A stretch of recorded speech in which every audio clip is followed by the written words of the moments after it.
COVID-19 crisis poses a grave threat to everyday life. And Malaysia is not alone in this battle. The crisis has caused the deepest economic recession in half a century, as Malaysia's economy is projected to contract by 3.1% in 2020 compared to growth of 4.3% in 2019. Already, we are seeing the impacts with many people suffering job losses and reduced incomes. Street vendors, micro-entrepreneurs, local artists, and many other informal workers have lost their livelihoods. With incomes taking a big hit, households in the bottom 40% will be the least able to cope.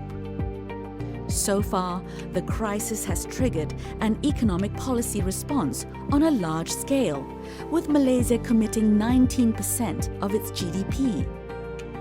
Most low-income Malaysians are receiving benefits through social assistance. This means that someone like Ahok, an informal worker in the bottom 40%, will already be receiving cash transfers for essential purchases. However, social assistance spending in Malaysia is still low compared to other upper-middle income countries.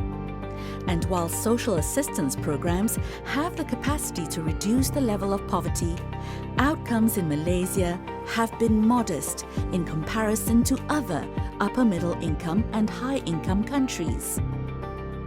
So, as we weather the storm of the COVID-19 crisis, Malaysia has a chance to come back stronger in the new normal with improved support to the vulnerable. To do so, policies must achieve 3 objectives: protect the incomes of the vulnerable from shocks, promote equality of opportunity for everyone, and invest in the human capital of the poor. The first step is to ensure social protection reaches as many of those in need as effectively as possible during the COVID-19 crisis and beyond. This can benefit someone in the country's bottom 40%, like Kak Tima, as strengthened cash transfers provide short-term relief in the face of financial strain. There is also a need to address social protection for the elderly and increasing demand for non-cash support services. As such, a broadly targeted social pension coupled with better coverage of old age income protection in the form of the Employees Provident Fund, EPF, is important for Muthu and Lakshmi, a retired couple in their 70s. Non-cash support services for the elderly, such as health and aged care services, will require public resources, regulation, and cooperation from the public and private sector. These measures help promote the resilience of the elderly against the impact of sudden shocks. And surviving the storm will also require finding ways to finance Malaysia's social protection needs. Malaysia can improve its personal income tax framework and expand taxes on non-earned income.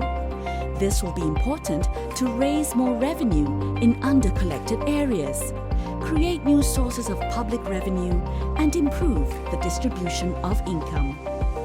As Malaysians focus on surviving the storm, there is an opportunity for the country to emerge stronger from the crisis with a modernized social protection framework that builds resilience and offers protection for those who need it most.